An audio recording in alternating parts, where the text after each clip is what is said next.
Gas chamber बन चुकी है। PM 2.5 2000 माइक्रोग्राम पर मीटर क्यूब। PM 2.5 सबसे ज्यादा खतरनाक है।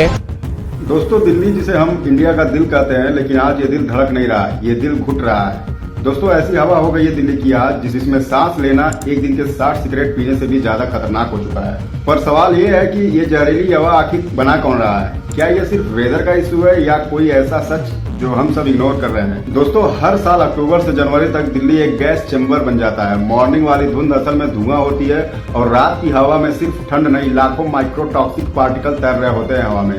दोस्तों, जिसमें AQI की बात करें तो नॉर्मल AQI 50 होना चाहिए, लेकिन दिल्ली का जो इस टाइम हालात है जिसमें AQI 450 से लेकर 800 तक पहुंच जा रहा है। ये सिर्फ खराब हवा नहीं है दोस्तों, ये वो लेवल है जो WHO ने कहा है कि this level of AQI directly harmful to life. In fact दोस्तों, वैसे तो दिल्ली की हवा में PM 2.5 से लेकर PM 10 nitrogen dioxide, sulphur dioxide और यहाँ तक कि कार्बन मोनोऑक्साइड ये सब मिला होता है। यानी दोस्तों, जो आप सांस ले रहे होते हो वो सीधा आपके लंग्स, ब्लड और ब्रेन तक जा रहा होता है। और इस सब का असर ये होता है कि धीरे धीरे शरीर का इंपॉर्टेंट पार्ट खराब हो जाता है और इंसान की डेथ हो जाती है। दोस्तों, सवाल फिर वही है, क्यों आखिर ये AQI इतना हाई हो जा रहा है और इसके पीछे क्या रीजन है? चलिए इसको समझते हैं। दोस्तों, दिल्ली की सड़कों पर करीब 80 लाख से ज्यादा गाड़ियां चलती है और हर गाड़ी एक चलती फिरती चिमनी है। दोस्तों, ट्रैफिक जाम इतना बढ़ गया है कि अब लिमिट ही क्रॉस हो गया है। एक सिग्नल पर खड़े रहकर भी 10 से 15 मिनट तक धुआं फूंक दिया जाता है।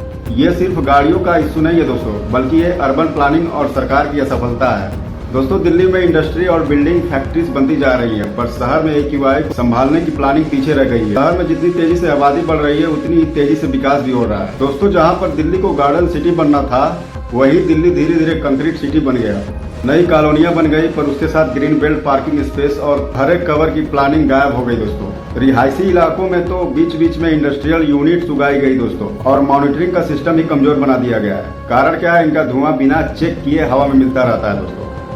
सबसे बड़ी फेलियर तो शहर में हवा के बहाव यानी एयर सर्कुलेशन है दोस्तों। कंक्रीट, हाई राइज बिल्डिंग और घना कंस्ट्रक्शन हवा को फंसा देता है और दिल्ली एक गैस चैम्बर की तरह सील हो जाती है दोस्तों। पब्लिक ट्रांसपोर्ट नेटवर्क, बसें, मेट्रो, लास्ट माइल कनेक्टिविटी, इन सबकी स्केलिंग गति से नहीं होती है। दिल्ली के आउटस्कर्ट्स में कंस्ट्रक्शन कंट्रोल नहीं करने से होता है और परिणाम ये होता है कि शहर हर साल धूल, धुएं और स्माग में गिर जाता है और फिर पूरे सिस्टम की नाकामी को केवल मौसम या जनता के सिर पर डाल दिया जाता है। असल सच्चाई यह है कि अगर दिल्ली की अर्बन प्लानिंग समय पर वैज्ञानिक तरीके से और दूरदर्शी के साथ की जाती तो पॉल्यूशन आज दिल्ली के लिए इतनी बड़ी त्रासदी नहीं बनती। दोस्तों, दिल्ली में हर दिन लगभग 5000 से ज्यादा कंस्ट्रक्शन साइट एक्टिव रहती है और हर एक साइट से निकलने वाला cement dust, sand dust, silica particle, ये सब हमारे हवा में मिलता है। ये वो पार्टिकल है जो आंखों में जलन, अस्थमा और क्रॉनिक लंग डिजीज का बड़ा कारण बनता है दोस्तों। दिल्ली के आसपास हजारों छोटे छोटे इंडस्ट्रीज हैं, प्रिंटिंग यूनिट्स हैं, रिसाइकिल यूनिट्स हैं, केमिकल वर्कशॉप है। इनका धुआं रात के वक्त छोड़ा जाता है ताकि कोई देख ना सके। ये हिस्सा सबसे कम मॉनिटर होता है दोस्तों, सबसे बड़ा खतरा पैदा करता है। और तो दोस्तों, अभी भी कूड़ा जलाना दिल्ली में नॉर्मल माना जाता है। प्लास्टिक, रबर्स और केमिकल वेस्ट जलाने से हजारों टॉक्सिक गैस हवा में घुल जाती है, जिससे डिफरेंट टाइप की डिजीज से आम आदमी परेशान हो जाता है। ये वो पॉल्यूशन होता है दोस्तों जिसे रोकने का कोई स्ट्रिक्ट मैकेनिज्म नहीं बनाया गया है गवर्नमेंट के द्वारा दोस्तों। दिल्ली की हवा सिर्फ दिल्ली की वजह से खराब नहीं होती है, नॉर्थ इंडिया के कई इलाकों से धुआं, डस्ट और हवा की दिशा मिलाकर को और बढ़ा देती है दोस्तों। यहाँ तक दिल्ली का हर चौथा बच्चा अस्थमा या सीवियर ब्रीदिंग प्रॉब्लम का शिकार। डॉक्टर्स के रिपोर्ट के अनुसार दोस्तों, बच्चों के लंग्स 30% तक कम डेवलप हो रहे हैं अब। और तो बड़े लोग हर साल इसी मौसम में हॉस्पिटल में भर जाते हैं, जिसमें हार्ट अटैक केस बढ़ जाता है। यानी दिल्ली की हवा दिल्ली वालों को अंदर से खा रही है दोस्तों। दिल्ली में नियम तो बहुत है, लेकिन ग्राउंड पर इम्प्लीमेंटेशन कमजोर है दोस्तों। दिल्ली में गवर्नमेंट के लापरवाही से हजारों फैक्ट्रियां मनमानी करती हैं। दिल्ली गवर्नमेंट के अधिकारी पैसे खाकर अच्छे से जांच नहीं करते कि कंपनियां पॉल्यूशन की सारी फॉर्मेलिटी अच्छे से निभा रही होती है कि नहीं होती है। पॉल्यूशन को पूरी तरह से खत्म नहीं किया जा सकता दोस्तों, लेकिन ड्रास्टिक तरीके से कम जरूर किया जा सकता है, जिसका सोल्यूशन ये है और इन सब का ग्राउंड लेवल पर आकर इसको इम्प्लीमेंट करने की जरूरत है। पहला तो क्लीन पब्लिक ट्रांसपोर्ट होना चाहिए दोस्तों। दूसरा, गवर्नमेंट को चाहिए कि इलेक्ट्रिक व्हीकल की तरफ शिफ्ट किया जाए।